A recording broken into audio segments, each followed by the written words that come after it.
Good morning dear students. Today we are just going to explain impulse. तो देखिए impulse क्या होती है।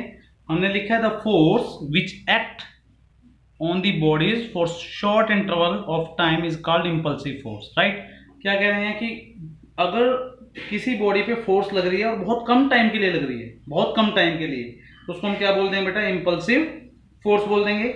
फॉर एग्जाम्पल हमने कहा hitting a ball with bat. Bat पे अगर हम ध्यान से देखते हैं मैच में, क्रिकेट मैच में, बॉल जब अटैच होती है बैट के साथ कुछ ही सेकंड के लिए होती है, कुछ ही सेकंड, यानी हम ये कहेंगे नैनो सेकंड होता है, एक तरह से मान के चलते हैं।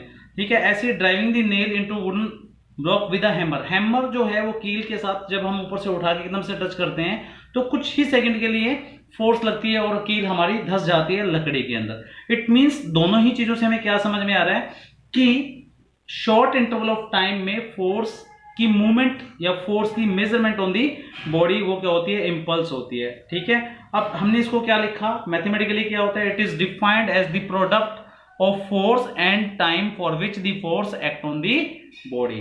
राइट, तो इंपल्स किसके बराबर हो जाएगा? फोर्स गुना में टाइम। याद रखिएगा टाइम क्या है बेटा? बहुत ही कम टाइम है, शॉर्ट टाइम है, बिल्कुल शॉर्ट टाइम। तो it measure the total effect of force. क्या मेजर करता है impulse? Total effect of force measure करता है। तो it is a vector quantity, क्योंकि इस साइड फोर्स क्या है? वेक्टर क्वांटिटी है, तो इंपल्स भी क्या हो जाएगी आपकी? वेक्टर क्वांटिटी हो जाएगी। टाइम जो है आपका वो है स्केलर, तो डेट्स वाई यहां पर क्या है? फोर्स वेक्टर गुना में स्केलर, तो आंसर वेक्टर ही आएगा। It means right hand side भी वेक्टर, तो लेफ्ट हैंड साइड भी वेक्टर ही होगा। क्लियर? इसको डिनोट करते हैं आई से, तो आइए इसको समझते हैं। According to Newton second law of motion, according to Newton second law of motion, F is equal to DP by D T. Right, हमें पता है ना कि फोर्स जो हमारा होता है वो क्या होता है? Rate of change of momentum, rate of change of momentum. यहां पर हमने क्या लिया? For the small interval of time, तो हमारा यहां पर हमने क्या लिया? dt ले लिया। राइट, हमने क्रॉस मल्टीप्लाई किया तो dp इज इक्वल टू कितना आएगा? f इंटू में dt, f वेक्टर इंटू में dt is equal to dp vector. Right, हमें ये पता है कि f dt फोर्स गुना में टाइम, और टाइम मैंने आपको क्या बोला था कि कैसा होता है? स्मॉल होता है। राइट, क्या होता है? स्मॉल होता है। तो f गुना में dt इज इक्वल टू क्या आया आपका? dp आया। तो ये क्या बन जाएगा? बेसिकली ये बन जाएगा आपका इंपल्स ही।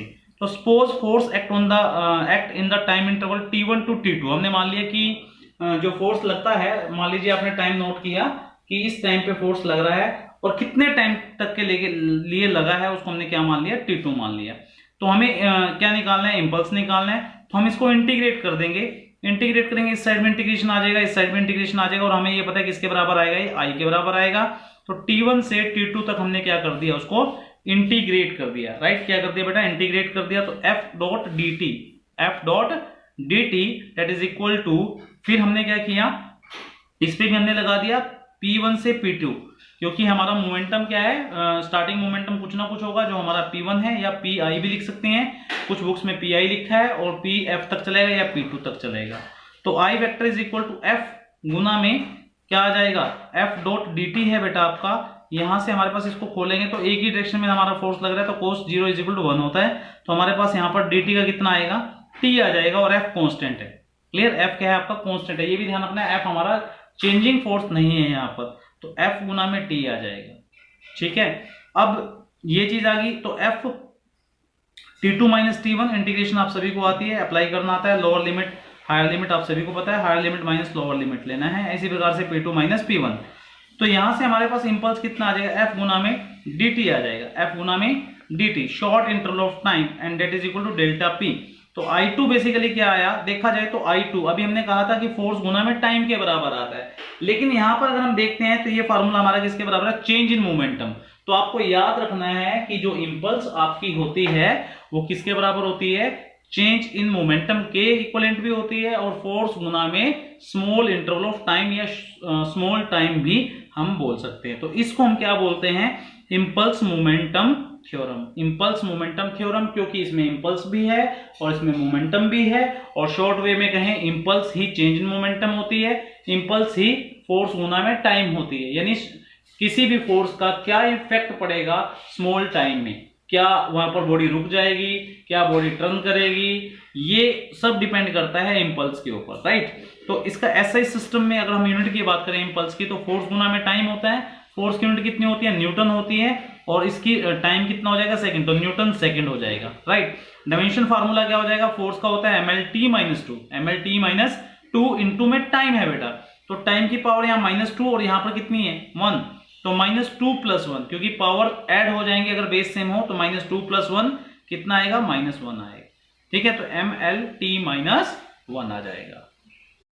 अब हमारा आता है Newton third law of motion. Newton third law of motion, देखिए Newton third law of motion क्या बोलता है कि कहीं पर भी एक्शन होगा तो उसके अगेंस्ट एक रिएक्शन भी प्रोड्यूस होगी। आपको पता है कि अगर हम दीवार पे एक फुटबॉल को हिट करते हैं, क्लियर, फुटबॉल एक अलग से बॉडी है और दीवार एक अलग से बॉडी है, it means it contain two different bodies, समझ रहे हैं, it contain two different bodies. हमने क्या किया, फुटबॉल को हिट किया तो फुटबॉल कहां जा रही है, दीवार पे फोर्स लगा रही है। हम कह सकते हैं कि फुटबॉल ने किस पे फोर्स लगाया, दीवार पे, राइट। अब टकराने के बाद क्या होगी, फुटबॉल बैक आ जाती है, इट मींस दीवार ने फोर्स लगाया फुटबॉल पे, दैट इज कॉल्ड रिएक्शन। हमने फुटबॉल को दीवार पे मारा तो वो क्या हो जाएगा, एक्शन, और दीवार ने उसको वापस भेजा तो दैट इज कॉल्ड रिएक्शन। तो Newton third law of motion क्या बोलता है, it state that to every action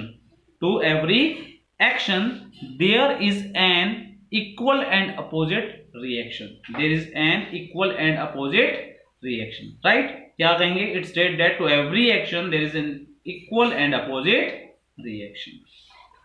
अब उसके बाद हमने क्या, इसको थोड़ा मैथमेटिकली समझाने की कोशिश करेंगे। हमने एक बॉडी ले ली ए, एक बॉडी क्या ले ली हमने, ए, यहां पर डायग्राम में नजर आ रहा है आपको, बॉडी हमने ली ए।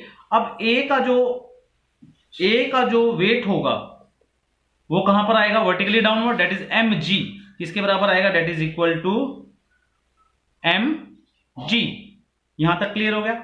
अब आप समझिए कि mg क्या है, आपकी एक्शन है, दैट इज कॉल्ड एक्शन, ये क्या हो जाएगा, एक्शन, ठीक। अब ये जो बॉडी है बी भी क्या करेगी, अगेंस्ट इसके ऊपर की तरफ क्या करेगी, नॉर्मल रिएक्शन देगी, वो क्या हो जाएगा, आर होगा, और आर किसके बराबर होगा, -w के बराबर, यानी इक्वल एंड अपोजिट है। बट ये ध्यान रखिए कि ये कैंसिल नहीं होती, समझ रहे हैं, ये कैंसिल नहीं होती, क्योंकि आप समझिए एक चीज को कि अगर मान लीजिए एक फोर्स हम ये लगा रहे हैं स्प्रिंग पे, हमने पांव से स्प्रिंग को दबाया तो that is called action, right, that is called action, क्योंकि हमने वेट पूरा का पूरा स्प्रिंग पे रख दिया तो क्या होगा, स्प्रिंग कंप्रेस हो जाएगा, क्लियर। इसको अंडरस्टूड कीजिए, स्प्रिंग कंप्रेस हो जाएगा, क्यों, क्योंकि हमने स्प्रिंग के ऊपर अपना वजन रख दिया, हमने वेट रख दिया, तो W = mg वर्टिकली डाउनवर्ड, और जैसे ही हटाते हैं वो स्प्रिंग उछलता है ऊपर की तरफ, यानी उसने उतना ही फोर्स जितना कि हमारा वेट था वर्टिकली अपवर्ड की तरफ झटका दिया, यानी एक फोर्स ऊपर की तरफ लगा दिया। तो these two forces are equal and opposite but never cancel each other, ये नहीं कैंसिल करेंगे एक दूसरे को। और दूसरा Newton third law of motion जो है बेटा, वो आपका क्या होगा, न्यूटन थर्ड लॉ जो होगा आपका, वो सिंगल बॉडी पे एग्जिस्ट नहीं करता, वो उसके लिए पेयर होना जरूरी है, यानी दो बॉडीज का होना जरूरी है, क्लियर, यहां तक क्लियर हो गया। अब चलते हैं illustration of third law of motion. In order to walk we press the ground in backward direction with our feets, ठीक है। अब इसको समझिए, देखिए जब हम चलते हैं तो हम क्या करते हैं, अपने फीट को, यानी हमारे जो पंजे होते हैं उसको तो हम रखते हैं किस पे, ग्राउंड पे, और पीछे की तरफ धकेलते हैं, पीछे की तरफ धकेलते हैं। तो देखिए ये हमने पीछे की तरफ धकेला, राइट, ये हमने पीछे की तरफ धकेला, इस साइड पे हमने फोर्स लगाया, थोड़ा सा तिरछा फोर्स लगाया, समझ पा रहे हैं, तिरछा, थोड़ा मैं हिंदी यूज कर रहा हूं इसके लिए क्योंकि ये समझ नहीं आती फिजिक्स अदरवाइज। हमने क्या किया, आप जब भी चलते हैं घोड़े को भी देखेंगे, उसने अपने पांव का जो पंजा होता है वो तिरछा रखता है वो, और वो पीछे की तरफ आपकी ग्राउंड को धकेलता है। तो हमने उसने पीछे की तरफ धकेला तो उसके अकॉर्डिंग क्या हो जाएगा, रिएक्शन क्या हो जाएगा, ऊपर की तरफ हो जाएगा। अब इस रिएक्शन ने एक एंगल बना लिया theta with the horizontal direction, with the horizontal direction means x axis, ये क्या है आपका, जहां पर पेंसिल टिप कर रहा हूं, that is x axis, right, ये क्या हो जाएगा आपका एक्स एक्सिस। तो इसका कंपोनेंट यहां पर, यानी इसका हिस्सा जो यहां पर आएगा, हॉरिजॉन्टल कंपोनेंट क्या आएगा, r cos थीटा, और यहां पर वर्टिकल कंपोनेंट कितना आएगा, r sin थीटा, ठीक है, r sin थीटा। मान लीजिए मैं यहां पर खड़ा हूं, ठीक है, मैं यहां पर खड़ा हूं, तो v = r sin theta balance हो जाएगा किससे, mg से, किससे बैलेंस हो जाएगा, mg से, यानी इसने इसको क्या कर दिया, बैलेंस कर दिया। बैलेंस का मतलब जितना फोर्स ऊपर उतना फोर्स नीचे। अगर मान लीजिए एक पर्सन खड़ा है, उसका वेट ज्यादा है तो आप धरती में धंस जाएगा, अगर उसका वेट कम है या v sin थीटा ज्यादा है या r sin थीटा ज्यादा, तो उड़ना स्टार्ट कर देगा। बट ये दोनों ही कंडीशन हमारे जनरल लाइफ में नहीं होती है। जब हम ग्राउंड पे चलते हैं ना ही हम धंसते हैं और ना ही हम उड़ते हैं। इसका मतलब क्या हुआ, हम इक्विलिब्रियम में रहते हैं, ना ऊपर ना नीचे, बीच में रहते हैं। इट मींस हमारा यहाँ पर क्या हो जाएगा, इक्विलिब्रियम हो जाएगा, राइट। अब इस साइड कोई कंपोनेंट नहीं है नेगेटिव एक्सिस की तरफ, तो सिर्फ यहाँ पर r cos थीटा बचा, यानी एक फोर्स लग रही है इस साइड। तो ये r cos थीटा जो है ये हमें हेल्प करती है टू मूव फॉरवर्ड, राइट। यहां तक क्लियर हो गया बेटा आपका कि ये क्या करती है, फॉरवर्ड मूव करने में हेल्प करती है। उसके बाद हम दूसरा एग्जांपल लिया हमने, when a ball is dropped from some height it rebound after striking against the floor. जब भी किसी बॉल को हम नीचे की तरफ गिराते हैं तो हमने क्या किया, बॉल ने फोर्स लगाया अर्थ पे, अर्थ क्या करेगी, बॉल पे फोर्स लगाएगी तो उसको क्या करेगी, वापस ऊपर की तरफ भेज देती है। क्लियर, ऐसा होता है आपका। लेकिन कुछ टाइम बाद ये प्रोसेस खत्म हो जाती है, क्योंकि उसमें एयर फ्रिक्शन भी काउंट होता है, आपकी हीट एनर्जी भी होती है, या और तरह की एनर्जी इंक्लूड होती है, जिसके कारण वो धीरे धीरे जो हाइट है वो कम होती जाएगी और धीरे धीरे वो फिर ग्राउंड पे आके स्टॉप हो जाएगा, right. So this is the today's lecture, you will do that in your fair copies. Thank you very much.